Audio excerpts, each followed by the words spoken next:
Hey everybody, my name is Steven and welcome back to the Storytime channel. Without wasting any time, let's get into our stories of the day. You can take calls, but it will be for the whole class to hear. Back in my college days, I was taking an ancient history class with a notoriously grouchy professor that we will just call Professor. He was super old school and a ripe sack of horse apples. He hated technology and insisted on using an analog projector with actual film slides because they were more reliable, despite the fact that he regularly had to replace the bulbs, sometimes in the middle of the lecture.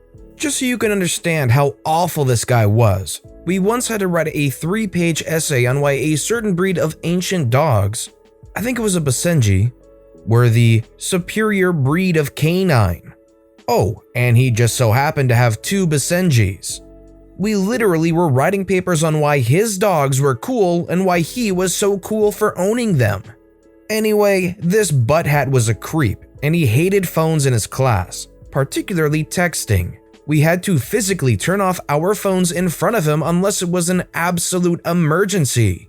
And even then, it had to be a phone call as, again, he had a righteous fury reserved for text. It was tornado season in my state and we had several tornado warnings for the area. At the time, I was engaged and I had a lot of friends and future in-laws in the area. So before class, I told several of them to call or text me when their area was safe just for my own peace of mind. No biggie. I honestly thought Professor wouldn't have an issue with me keeping my phone on since, massive mobile swirling natural disasters were roaming the city. I should have never doubted the depths of his sliminess, but he should have never doubted the depths of my pettiness. I told him that I had family and a fiance and asked if I could keep my phone on my desk just in case. He had this awful goblin-esque scowl on his face and says, "If you want to take calls during a lecture and interrupt my class, you can do it for the whole class to hear." By this, he means speakerphone. He had said the same thing before with other people and most of them just turned off their phones. I'm a boat rocker though. I'll stir a pot of poop like my life depends on it.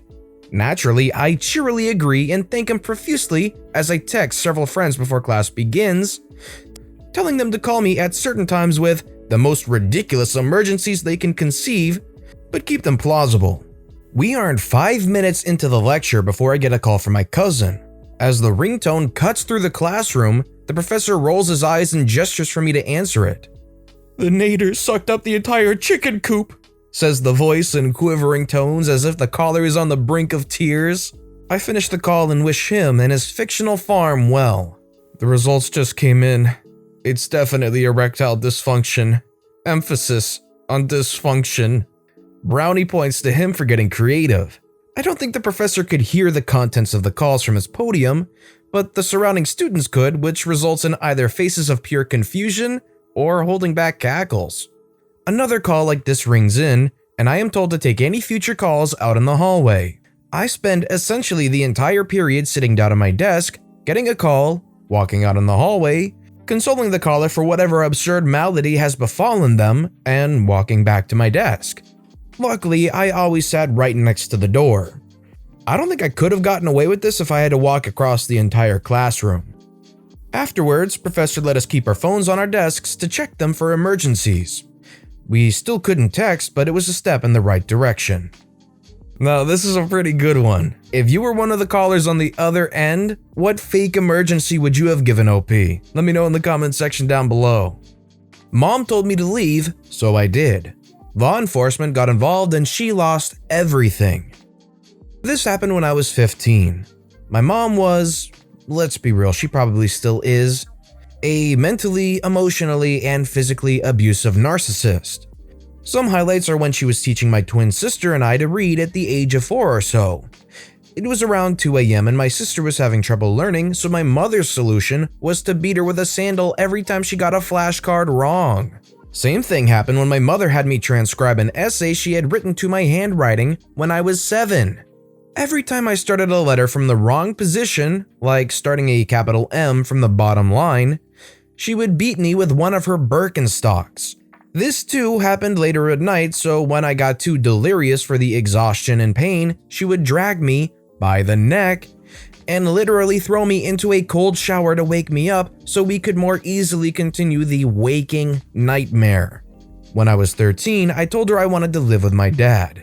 They were divorced, and she told me she didn't care what I did after I turned 18. I later figured out that this was because the child support stopped at age 18. Anywho, fast forward to age 15. Our relationship was understandably strained. We had had guests, and she'd like to use guests as a way of controlling our behavior through shame. It's easier to be an angsty teenager when your grown-up friends from church aren't watching and judging everything you do. This makes it easier for her to pretend to be a firm but loving mother, all while slipping in sideways comments like velvet daggers. Well, I decided I wasn't going to subject myself to the whole thing and spent the day outside in the woods nearby. We lived in the mountains at the time, so it was less than 100 feet from the house. When I saw our guests had left, I went back inside.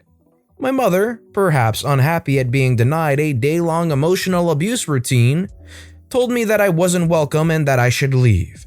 My 15-year-old brain heard her words and knew that she only meant for a little while, but it also recognized that she failed to specify any time frame at all. So I hiked a couple of miles to a friend's house and asked if I could spend a couple days there. When my friend's dad found out that I was there and why, he was pissed and said I could stay as long as I needed. I didn't go home that evening, or the next. My mom became concerned and contacted law enforcement to report me missing. This is a big deal for several reasons. We lived in the mountains on a national park, so it was a very real possibility that I had been attacked by a wild animal, become injured while hiking, drowned, or been kidnapped. Nobody knew of my mother's abusive tendencies or the squalor and neglect my sister and I lived in. Most importantly, the law enforcement was the local park rangers with which she worked daily. Law enforcement immediately contacted my dad's side of the family to see if I had turned up there or contacted them. They promptly freaked the freak out and came to my house with lawyers on standby. Law enforcement then hired dogs to track my scent, and then everyone freaked out because the dogs tracked me to a nearby river where my trail died because the dogs couldn't pick up any more scent.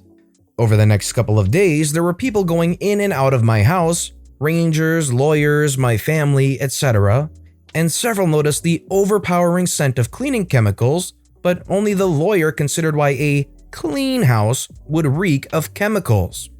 Law enforcement started to canvass the nearby woods and neighborhood.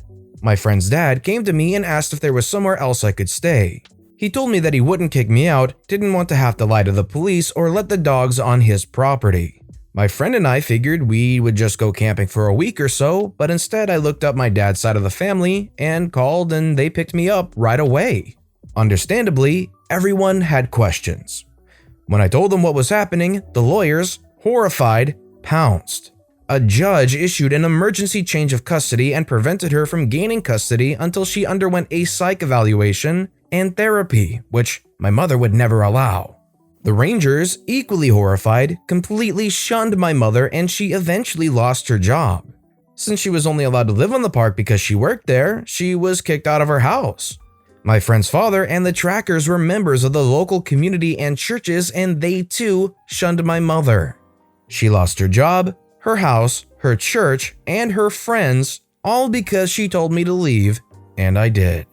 Edit: I wasn't clear and didn't want to make it longer. When my dad's family got involved, they were able to reach an agreement where I would leave with them for a time, but my sister stayed. I had to go back to my mom's for a short while, but the judge issued an emergency change of custody, and my sister and I went to live with our dad. My sister and I have been in therapy and she is teaching now. Life isn't perfect, but it's better. Edit: people keep asking about the chemicals. The house was normally trashed.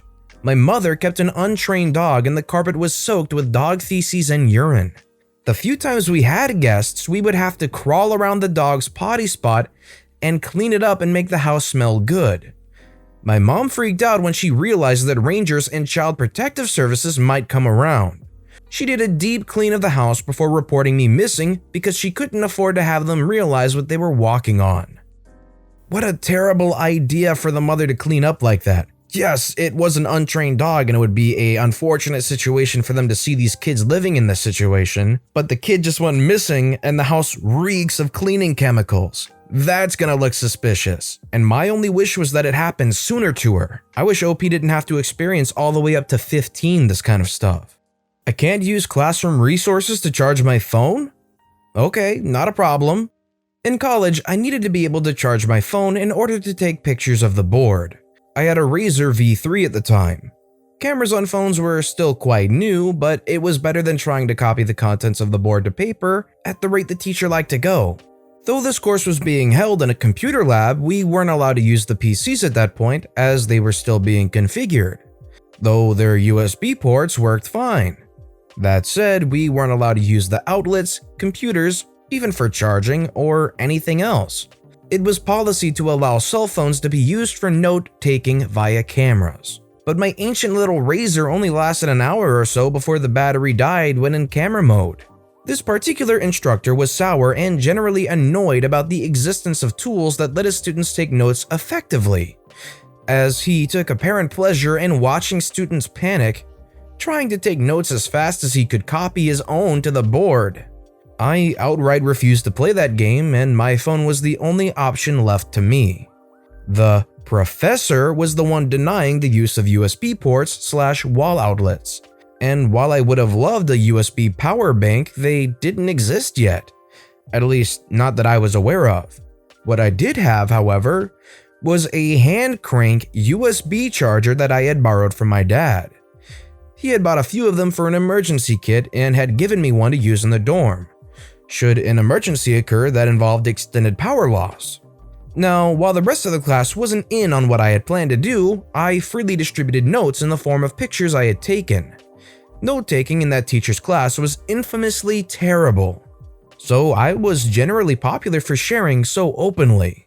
The next class period, I sat right up front so the early digital camera could actually capture images well enough to read.